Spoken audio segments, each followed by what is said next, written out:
Hello, everyone. This is so great to see you again on this webcast. It is the third one, and I'm very glad to welcome you all here today. Now, for those of you who are here for the first time who do not know us, we are The Catalyst. I am AC Coppens. I am the founder of The Catalyst. We are a boutique consultancy boosting the development of innovative and creative players in digital tech, media, science on the one hand, and on the other hand, creative content like film, music, design, and the arts. And in addition to strategize for companies or curate program and conferences in these fields, we also represent a number of very talented speakers, and including Weerada. So we've decided to bring these speakers and their insights to you, especially to make sense of these crazy times where we're now and what it means for the creative industries. So Fast Forward is a weekly series of online talks which is actually made by and for people in the conference and event space, but also for emerging and confirmed speakers, and for anyone who is fascinated by how science, innovation, technology shape creative work and society. So I'm delighted to have Weerada here today. Weerada Sucharitkul, an international entrepreneur building new democratic models for film distribution and education. She has lived in 11 countries across 5 continents, and she launched FilmDoo to actually bring 3 passions that she has, cinema, traveling, and entrepreneurship. So she's the founder and CEO of FilmDoo, a platform using innovative technologies to bridge film content with edtech. Her mission at FilmDoo is to disrupt the traditional film distribution model and create new language learning technologies. And she oversees the company's strategy, content, product, and technology. Today, FilmDoo is a global media company which helps people to discover and watch great films, including hard-to-find award-winning shorts and documentaries. They have a catalogue of over 2,700 films from 80 countries. So we can say FilmDoo is a global leader in promoting diversity and helping underrepresented stories around the world to be seen and heard. And most recently, and that's interesting, we're going to discuss this too, FilmDoo launched an edutainment platform helping people to learn languages and explore cultures through film. So in this way, FilmDoo is a great example of the important role that film as a cultural good takes today in our time of a global crisis, if we can say, something that helps us connect with stories and characters from these different cultures and helping us see the world through a perspective other than our own. And it is this crucial role of film that Weerada will be exploring in our talk today, and we look forward to discussing with you, the audience, afterwards and hearing your thoughts and experience. So Weerada, I would say the stage is yours. Thank you. So hi, I'm Weerada. I'm here to talk about the power of film today, especially its ability to connect the world, to inspire cultural exchange, and bring about what I call the edutainment revolution. So I'm Weerada, I'm the CEO and co-founder of FilmDoo. FilmDoo launched in 2015 to first be a platform to help people discover all the great films around the world. Since our launch, we've expanded into what we now call an edutainment platform, which has the ability to help people learn languages and explore cultures through film. But at its heart, we're doing something that I'm really, really proud of, and that's actually helping underrepresented stories and voices from around the world to really get seen and heard as they deserve. People often ask me, what does the name mean, FilmDoo? So I'm actually Thai by background, and FilmDoo actually means to watch or see a film in Thai. So from the very beginning, I really wanted to have a Thai or non-English word in it in our company to really emphasize the global and international element of what we do, and hence FilmDoo was born. So if you, sorry, let's see if I can hide this. So this is what our website looks like. And you can see that our slogan is actually get connected to the world through film.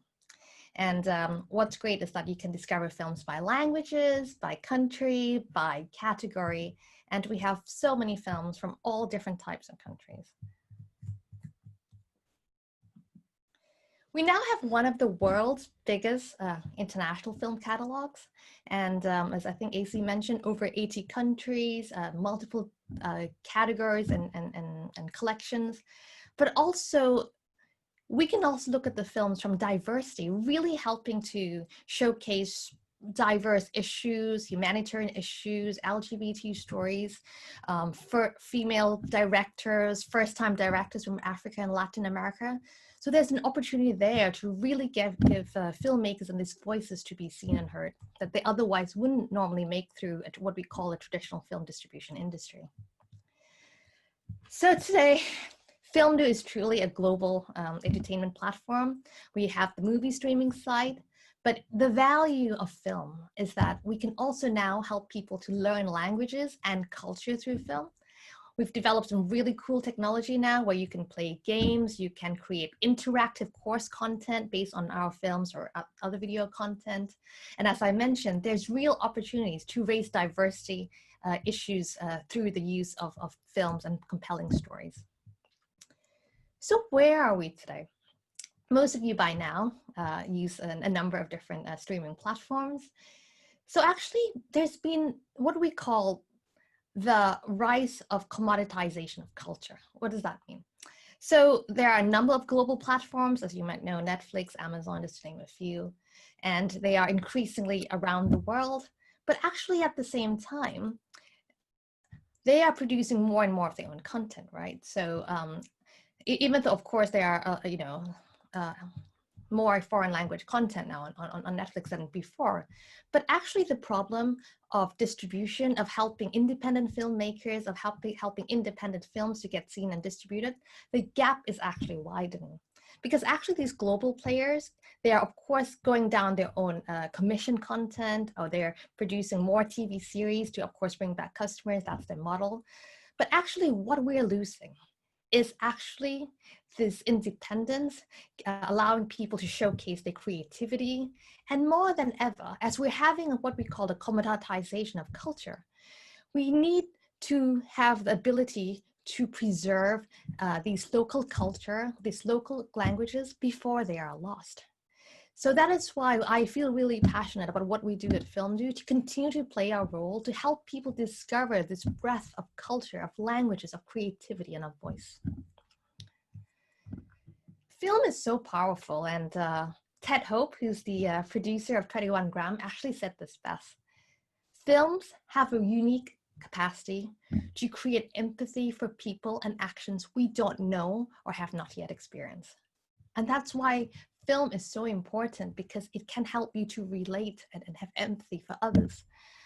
Another famous filmmaker, Quentin Tarantino, who everyone knows, of course, actually said this too, that film is the most powerful art form because it can move you, it can transport you to other places. He actually said this. Music doesn't quite do it, novels don't quite do it, paintings don't quite do it. They do it in their own way, but only films alone have the ability to move, especially when they are in a shared viewing experience. They can be thrilling. And I completely agree with Ted there, because to me, film is the only art form that combines all the art form itself. And that's why it's so powerful. That's right. Film is so important because it's been known to have the ability to shift perspective, to affect someone deeply, and to transform lives. Because of all these emotions that can really evoke in you, it can really inspire, it can create a message, it can create a talking point, a debate, a discussion, and most of all, it's fun. Who doesn't love to watch a great film? Fun, interactive, engaging. And that's right.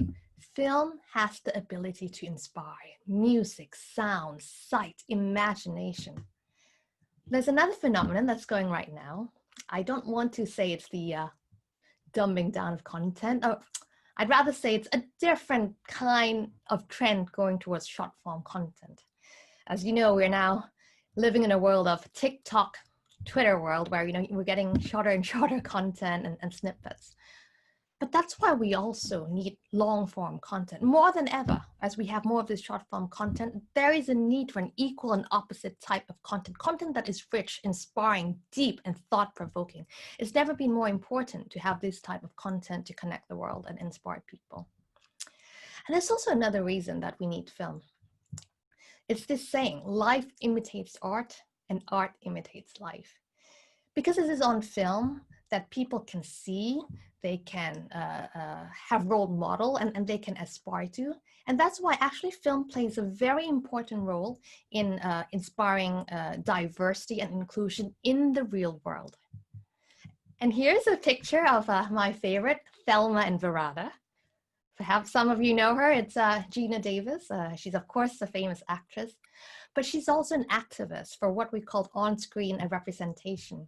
She has her institute, Geena Davis Institute on Gendered Media, and she pioneers a lot of research on-screen representation of females, not just female directors, but actually the number of women who appear in screen overall, the number of women who have talking roles. And it was found that actually on average, men still have twice the number of presence on screen and 2.5 times of speaking roles. But what's also really interesting in her study, she found that in general, on average, there's about 17 to 20% of female representation on screen. And guess what? In the real world, across all industry, politics, science, economics, law, etc., there are 17 to 20% of female representation in the real world. Why is this? That's because you can't be what you can't see. And that's why film is so powerful. Because with film is the only place where overnight you can see a world where there is equal gender parity, where suddenly through film, there's a world where we have more representation of not just a female, but of ethnic diversity, a world where we can be in the future we want to see. And when we see that world, when we can relate to it, especially younger children who of course internalize the information a lot, we can aspire and we can create and we can emulate that in the real world. So films is so important for us to translate and make change in the real world.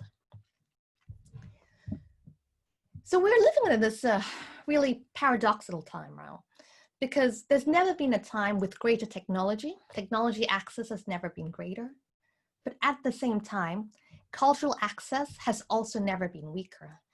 Our ability to lose our heritage, our culture, our language is increasing. So we have to do something more than ever. And actually, right now, with current events, as we're limited with the ability to travel, global mobility is endangered. Actually, countries around the world are seeing a rise in nationalism. Nationalism walls are closing. More than ever, we have to be able to connect, to break down these barriers. And what is the best and easiest way to do this and quickest way is through film. That's how you learn about other people. That's how you can create empathy and understanding. But what's interesting is, watching films around the world or having the opportunity to by now live in, over 10 countries. What's always been amazing for me is that the more places I lived in or countries I learn about, how similar people are around the world. I lived in South Africa, I lived in Japan, Australia, everywhere. People are all fundamentally driven by the same things in life. That's their motivation and aspirations for love, for success, for family, for friendship, for spirituality. We are all similar, and films make us realize our similarity and they can unite us. So in a world that is increasingly being fragmented, we need this unity more than ever to embrace and connect. And interestingly, with technology and even the rise of automation or artificial intelligence, I love technology. I work extensively with artificial intelligence in my own company and what we do. But at the same time, as we have more of these artificial intelligence, there's a need for greater human empathy than ever. There's a danger of where automation is used to make decisions. And that is why empathy allows us to continue to put things into perspective and to make the right decision depending on the circumstances. And that's one way we have that empathy, is through film, is through this rich narrative, our ability to connect, our ability to pass on stories generation to generation. Films are a great way. They're powerful, they're compelling. They can help us to learn and connect to the world in a world that has fundamentally changed. It's what we call an edutainment revolution. So essentially, increasingly, films help us to learn, but at the same time, when someone is learning something, they can also be entertained and time passes. So the edutainment revolution has arrived, and I'd like you all to embrace a little film that can all help you to connect the world. Thank you. So get in touch as well if you'd like to learn more. Wonderful, Weerada. Thank you so much. Make sure to ask your questions in the chat. That would be great. Make sure also to, have reactions. There is a little button with reaction here. So, I would definitely clap and enjoy this. So anyway, I just wanted to make sure also that we are all on and that we can, enjoy the conversation now with Weerada. But maybe let me start quickly, or Joe, do we have some questions right now, or should I start? I would go ahead with some of our questions. I'm really, curious to hear your answers, Weerada, because we're really looking forward to this talk. Yeah, totally. So the thing which I'm totally, spontaneously would like to react to, you were saying that the human essence is everywhere pretty much the same in terms of feeling, aspirations, conflicts, and so the human soul is already similar all over the world. So two things then. Is local the new global because of this? Because we can relate to anywhere? Yeah. And then where is the cultural exchange then if it's all the same? Well, I think the sameness is the aspirations, right? But the interpretation is different, So everybody loves a good food, right? But what is that good food? My good food is not the same as yours, right? Right. So I think the aspiration, the motivation, why we do what we do, why do people drive to do certain things? I think that's what films tell us, right? But what is someone's good film might be different from someone's good film because preference and style. But so in that way, I think that's what local means, localization, how it adapts to taste, to history of that culture, to musical evolution of that place. But each place, each culture, each ethnicity is unique, and there is a right to fundamentally preserve that heritage as well. Yeah. Absolutely. And you were also mentioning, in terms of diversity, access, and etc., and representation, we have very different contexts all over the world. That's right. Yeah. So this access and representation for all the different kind of people. So this is really important. This is recontextualized, and this is where the cultural exchange is starting, and allow us also to recontextualize other situations and to understand them. And this is where learning starts, right? I think we have a couple of questions concerning essence, Joe. We just had a lovely comment from Rosalind. The essence is perhaps the same, but the expression is different depending on the cultural context, like grapes express in different terroirs. It's really nice. We also got a great question from Mariko Hamada. Thank you, Mariko. Thank you very much for your presentation. I think that your service needs new films all the time. How do you find new films, contact, and decide to deliver on the Filmg platform? I'm also very curious about this. Well, we've been around for a few years now. So of course, when we first launched in 2015, we went to festivals, and I have a great team. I have some amazing people working with me. Couldn't have done it alone. Some great filmmakers, film students, so who's always on the search for great films. But like I said, interesting as well. But by now, we are getting submissions. We get about 25 to 50 submissions, easily within a week.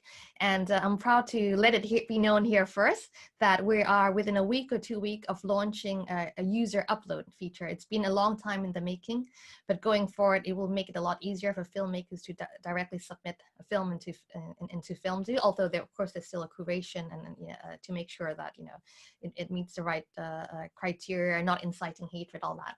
But this will make it easier and faster for us to work with even more filmmakers around the world.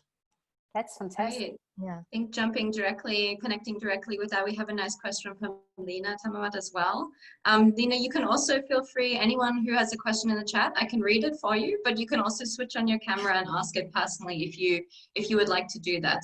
So Lena, if you feel comfortable with this, feel free to jump on. Otherwise, so the question is, I'm curious on how you select the movies that you represent on FilmDoo. So maybe you could talk a little bit more about your criteria, because you said it's, good films, but also interesting films. And is there a kind of tension there? And are there some difficult decisions with choosing films or not?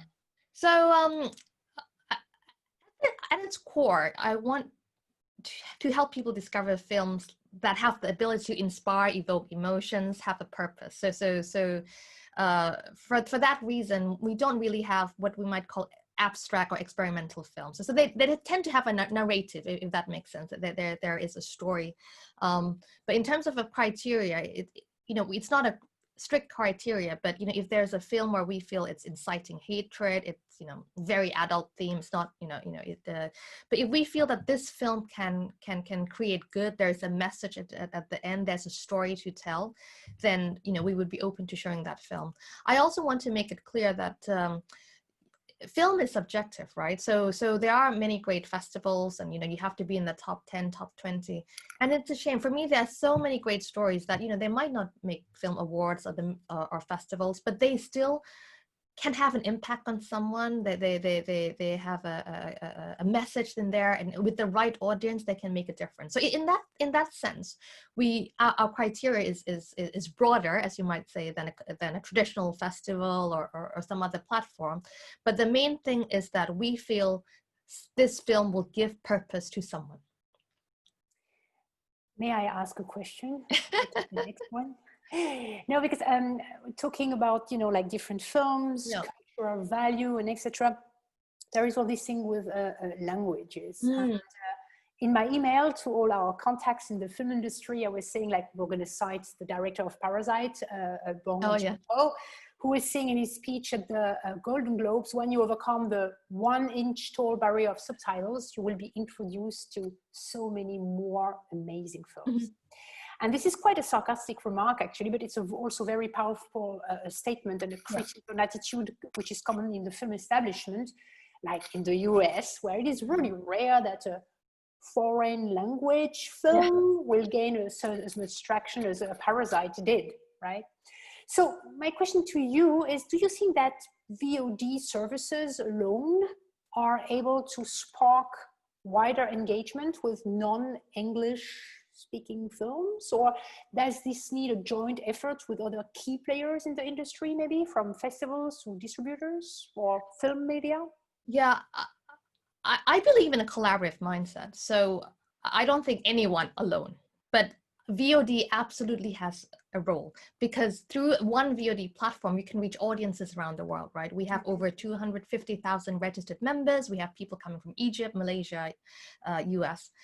But the role that VOD can have is that one film, in a foreign language, once they have English subtitles, they can also be easily translated into French, German, etc. That same film is now accessible to the rest of the world. Whereas, of course, going to a festival, it's more limited. It tends to be localized geographically. But that's changing now. So with the current events, a lot more festivals are now embracing doing things online, right?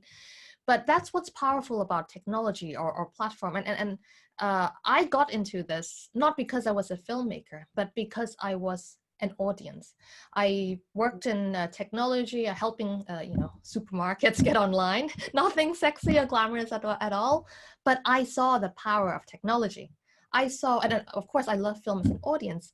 And there was a film in 2012, 2013. It's a Korean film called Masquerade that I really wanted to see. It grossed 16 golden bells in South Korea. And I was like, why can't I see that film? At the time, it wasn't available anywhere, not in cinemas, not DVD, not on online. And I was like, why can't, you know, this film be seen with English subtitle? And that's what drove me to launch FilmDoo, because of this consumer. Why can't this great film be accessible? And actually VOD is a way, a relatively cheaper and easier way to make that information more accessible. But there's still a lot of work to be done, and there's definitely cooperation across the festivals, marketing, awareness, making subtitles accessible as well. That's also another milestone we need to achieve in the industry here. Yeah, before we take the next question, I mean, I have something to, I mean, do you think also that these new developments and in film and video technology, especially in the AI space, could help to make films in different languages more accessible more rapidly? I'm thinking of startups like Simon Says, for example, but I'm also thinking of other kind of services like Greta and Sparks. Greta and Starks, they are making accessible film to people with difficulties in listening, hearing, and in seeing. Oh, right. So, I mean, there are quite a few other tools coming up that are really allowing more inclusion. So do you think that these technological developments are something that you could also make use of with FilmDoo, or contribute to also in the development? Absolutely. If anyone's out there is currently in this field, I'd love to talk to you straight out. It's something we're exploring ourselves, our AI, artificial intelligence. So we've obviously looking, we are already looking at artificial intelligence to recommend films by language level. It's something that we're already doing. I have also been looking extensively into artificial intelligence to automatically transcribe, you know, from a Japanese text, which can then automatically transcribe to English text, because that would bring down the price of subtitle creation. That can, you know, allow the film to then be supplied, not just on FilmDoo, but, you know, for the filmmakers, they can go on. But right now, the state of the technology is it's not fit for purpose yet at that price point. So either you need to bring in a human editor to correct it. So I think technology-wise, we're not quite there yet. And you know, there are big companies doing this, by the way. You know, Amazon, Google, some really big and amazing company. But I hope that collaboration and you know, within a few years, we would get us to in a state where mass production of subtitle is accessible. Just as a fact, for example, 90% of Japanese films don't have English subtitles. So, you know, there's a lot of Japanese film producers we work with and said, we'd love you to have our films. Our film is from the 60s and 70s, but we don't have subtitles. And, you know, for a platform, we can't produce subtitles for every older film. So where is the, you know, where do we go from there? And that's why subtitling will be the key to the future, to helping people access this film on a global scale. So yeah. Yeah, great. This is great. Joe, we have another question. Yeah, right? we have a really nice question from Dan from Fusion International Film Festival. So Weerada, we are huge fans, as you know, and have enjoyed your team attending our festivals. Very nice. Are you perhaps disappointed that this generation is seeking short content that offers personal validation and likes, as opposed to real cultural content that can leave a lasting impression and change outlooks on the world? So yeah, I think that's really interesting. Is it all kind of bad news? Or are there also, I mean, I think there's really great content produced also by younger generations as well. So I'm curious. We can't resist change. Right? If you resist this change, that it's inevitable. I mean, short form content is driven because more and more people are on mobile, that by nature, right? And there's some really creative content being produced in Indonesia and Africa, people shooting stuff on mobile as well. So I think how to look at it is content is changing, and even in the film industry, you know, the type of content being produced, you know, my personal view is there will be more higher end content, more smaller budget content, while the middle budget it will collapse because it's harder to get distribution through DVD, etc. But that middle sector could go into web series, for example, where they've had their training in short form content. the word disappointed that Dan mentioned, it's a strong word. I wouldn't quite say disappointed, but there is definitely a value in stories that can connect, that can continue to inspire. And I think a great storyteller, whether they're making a short film or a web series, can adapt, right? But short form content in a way is easier. You know, it allows more people to create content. There are some great Instagram stories now. I read about people now creating Instagram stories, which is like a short series that you can follow. And some of these great storytellers can go on to get the exposure and get on to make film. But there is a place for both. And I think appreciation of the different type of content will be key. You were mentioning before film festivals and etc. And we know that due to the pandemic, a number of film festivals around the world have decided to move their programming online and even cooperating to create super festival. Starting in 2 days, we have We Are One, right? Presented by YouTube, produced by Tribeca, lineup fed by Cannes, Venice, Toronto, but also the film festivals of Tokyo, Sarajevo, Marrakesh, and Mumbai. Now, we're talking about cultural exchange, right? Yeah. So, do you think that initiatives like this could give foreign film a real boost? Or is this just a short-term effect? I would like to think so. I would, especially, you know, with Parasite having such a amazing year. I would hope that this inspires people and you know, it makes international films more accessible. The mass market is more approachable. It's a start of a movement.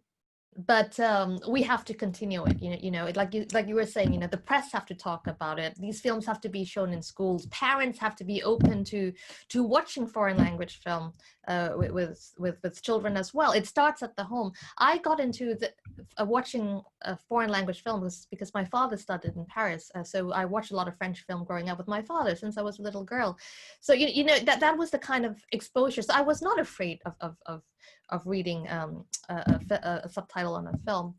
But where I would like us to go, and you know, I hope that FilmDoo is in a position in the future to really work with film producers, content creator, where we are creating films in their authentic language. And for me, it's always quite funny when you're watching a show, you know, for example, Marco Polo, and all the characters are speaking English, and I understand you have to do it. It's, you know, that's what you do. But why are we not in a position where you have real stories where, you know, you have characters speaking their language and another character, and why are these characters speaking? Will we ever achieve a world where it's authentic and it's immersive, and reading a subtitle, changing from one language to another, is just as natural as in the real world? And that's where we'd like to get to. But even with automatic audio, who knows where we're going to go, right? I mean, audio is the next big thing coming up, right? Yeah. I'm thinking also on a more professional level here. We are a lot of experts in the film industry. On the B2B level, I think such a festival like We Are One would be also maybe more successful if it's not only screening films, but also that the digital tool platform behind this will allow, you know, like to connect between professionals and having the market side going on, right? So I think this is something we will have to check a little bit, like how it's working. We know that Cannes is going also on the platform of Cinando. Cannes Next, the Marché du Film will be on the last week of June. So it's going to be interesting to see, like, how do we do this now, right? Does technology support also the B2B efforts? What do you think these film festivals going online could learn from niche VOD platform? And I'm saying like niche because niche is a very relative term, right? But what do you think they could learn from niche VOD streaming platforms? Well, the first is the power of technology as well, right? Because traditionally festivals have been more localized, but I think by overcoming, actually technology or being online is not stopping us, you know, from reaching our audience. In fact, it can even help us to reach more people who otherwise would not have been able to come to the festival. So I think that's the first mindset. but secondly, to also explore new business models, right? So just because you have things online doesn't mean that you can't have what you had before. You know, you can still have Q&A like we are doing now with director session. You can have pitching sessions. You can have paid for workshops. So see what you were able to do offline, but maybe bring that online as well. Technology at the end of the day is just a tool, but it does have the ability to reach more people at a lower cost point, but I think just like offline, festivals also need to know who their audiences are, right? So how do they reach their right targeted audience? If they're a horror festival, then again, how do you go find these horror audiences online and bring awareness? Just getting online doesn't mean the audience will come. That's something we've learned the hard way, right? So we've had to learn where is our audience, and we found out there's a big audience in language learning who's interested in coming to FilmDoo to learn languages. So we knew there was a different type of audience we were able to reach. But the fundamentals is still the same. Know your audience, what are the different ways you can monetize, give your users and audience what they want, but don't have a fear of technology, don't have a fear of going online. It can help and build your festival further. And maybe even after the festival to go on to have a presence after that, yeah. Yeah, and I mean, talking about this, what do you think are the core components of a successful user experience or viewer experience or audience experience, in particular for viewing foreign films? What should we check on the, like interface with a technology to make this a pleasant experience, a fruitful and rich experience? Well, first thing would probably be discovery. That's why. Yeah, I think it's changed, but obviously when we first launched FilmDoo, I found it hard to find content on YouTube and some of the other platforms. It has, of course, evolved and changed over time.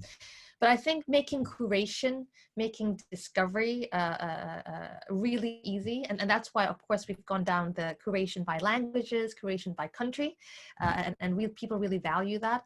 I think the user experience comes from knowing how your users want to see your film. What mood are they in?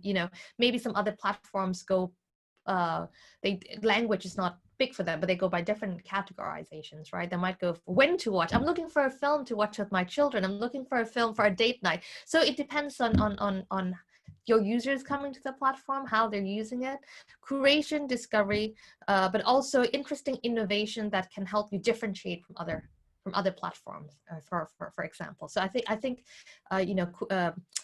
cool features that make it really accessible. That's also, and of course, anything to help support accessibility, like you said, depth of hearing or more subtitles, to give people more opportunity to see your films and use your site would be key.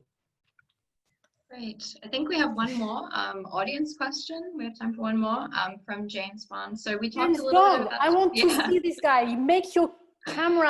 I wonder if it's yeah. Anyway, this is a really great question. So short film content is not only personal validation, but it's very cultural. For example, through short stories, so short film, and on FilmDoo, you definitely have quite a lot of short film. So this question asks, what are the biggest challenges for short story cinema in the future? Well, in general, it's hard to monetize short films, right?